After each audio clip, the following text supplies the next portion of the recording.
Hi guys, so in today's video we're going to do the first ever video in the new All About series.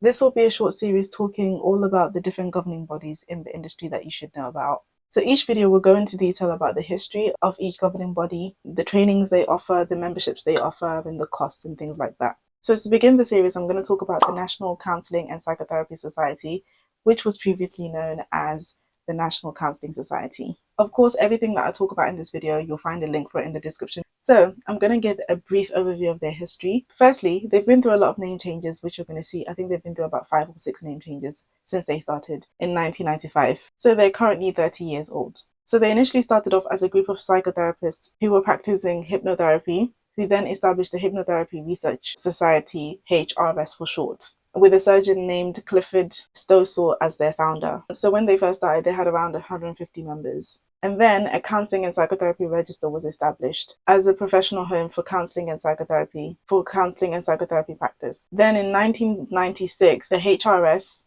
became the Hypnotherapy Society, and they moved from focusing on research to being a professional body. The register then became the Counselling and Psychotherapy Society, CPS for short, with the founding chair, Dr. Adrian Greaves. In 2006, it was then decided to incorporate the organization formally as a non-profit company, and then the members chose to change the name to Counselling Society, CS for short. So also around this time, the single membership ended and a membership grade system was introduced to highlight the professional progression of members. In 2010, the government then announced the creation of the Accredited Voluntary Register program under the guidance of the Professional Standards Authority. So the society then changed their name again to the National Counselling Society, NCS, and they were chaired by Dr. Chris Forrester from 2011 to 2020. And the society was awarded accredited register in 2012. And then in 2021, Liz McElligott took over as chair, and the name was changed to the National Counselling and Psychotherapy Society, which is what they are today. So that's the brief history and overview and who NCPS are. So now let's have a talk about the trainings that they offer. So I'll also have a link for their trainings in the description box. So when you're choosing for various trainings, they'll have a filter, and from the filters you can choose various things such as whether it's an accredited course if you want to become a counsellor, quality checked, or advanced specialist courses if you've already qualified and want to learn more. And then they've also got advanced professional courses, which are much longer, and more in-depth training routes if you want to also become a counsellor. From what I've seen on their website when I look through, they offer a lot of diplomas, especially level 4 and level 5, and some foundation degrees. But when you're searching, you have to enter a location before anything comes up. So besides that, they don't seem to have like a crazy amount of options, which is a bit disappointing.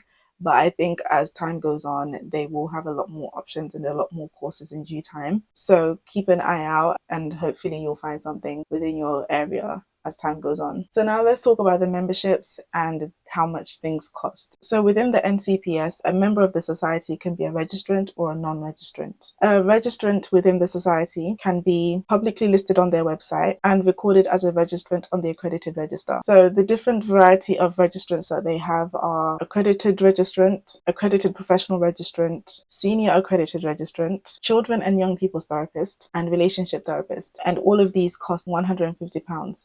And I assume this is yearly because it's kind of similar to other governing bodies that I'm a part of. So I think that's £150 per year to be a registrant. So they also have the non-registrant option, which allows you to be a member of the society even if you're not a counsellor, but you have an interest in counselling and psychotherapy and still want to be a member of the NCPS. So these can be in the following categories: a regular member, a student, or a fellow. And if you're not sure which one of these memberships you should apply for or which one you fit into, they have a quiz on their website, which is really cool. I think I didn't take the quiz, but they have a quiz on the website which you can take to see which category you fit into. So the website doesn't state how much this membership is. I didn't find it anywhere, but I believe it would probably be a lot less than £150. And the only thing I did see was that the student membership is reduced in comparison to the £150.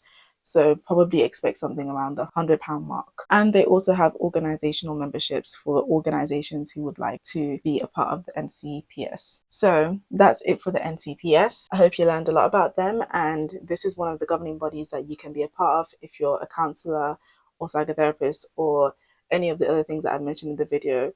And also, even if you are not a counsellor, you can still be a part of this society, which I think is really, really great.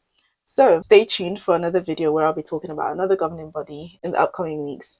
And until then, I'll see you in the next video. Have a good night or a good day wherever you're watching from. Bye.